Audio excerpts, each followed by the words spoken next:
এই নাম না জানা চিকেনের রান্নার পদ্ধতিটা যেরকম ভিন্ন, খাওয়ার স্বাদটাও একদম অন্যরকম। আসসালামু আলাইকুম সবাইকে, দিলনাস ব্লগ থেকে স্বাগতম। এখানে আমি 3টা আলুকে সিদ্ধ করে নিয়েছি। দিয়ে দিচ্ছি সামান্য তেল আর লবণ। তারপর আমি হ্যান্ড ব্লেন্ডারের মাধ্যমে ব্লেন্ড করে নিয়েছি। আর এখানে নিয়েছি মুরগিটা আমি ভিনেগারের পানিতে একটু ভিজিয়ে নিব। 5 থেকে 10 মিনিটের জন্য মুরগিটা ভিজাতে রেখে দিব। তারপর এখানে নিয়েছি কয়েক কোয়া রসুন, আদা, কাঁচামরিচ আর কিছু গোলমরিচ। সবকিছু একসাথে ব্লেন্ড করে নিয়েছি। এখন আমি একটা বাটিতে নিয়ে নিচ্ছি 3 থেকে 4 চামচের মতো টক দই। তারপর এখানে টক দইটা আমি একটু ফাটিয়ে নিচ্ছি। টক দইটা আমি এখন মিক্স করে দিব ব্লেন্ড করে রাখা আলুটার মধ্যে। ব্লেন্ড করা আলু আর এমনিতে আমরা যখন সিদ্ধ করে ম্যাশ করি ওটার মধ্যে অনেক পার্থক্য আছে, যেটা আপনারা ভিডিওতে দেখতেই পাচ্ছেন। এই আলুটাতে ক্রিমি একটা টেক্সচার এসেছে।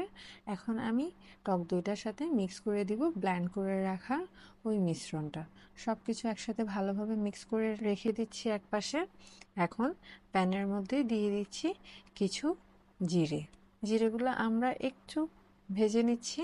ভেজে নেওয়া জিরাটা আমি একটু ক্রাশ করে একটা বাটিতে তুলে রেখেছি।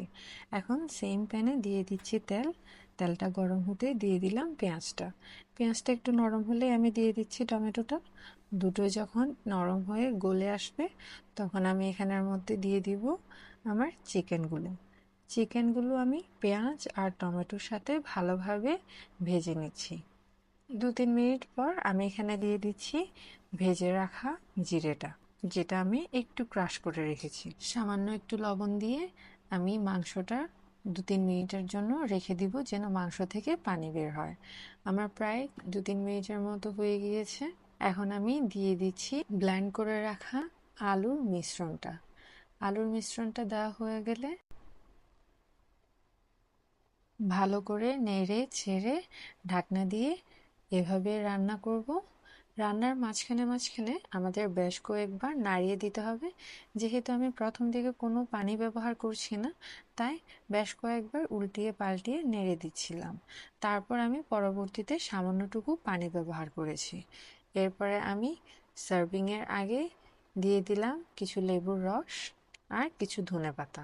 আপনারা যদি কেউ চান তাহলে এই রান্নাতে আপনারা হলুদের গুঁড়ো আর মরিচের গুঁড়ো ব্যবহার করতে পারেন।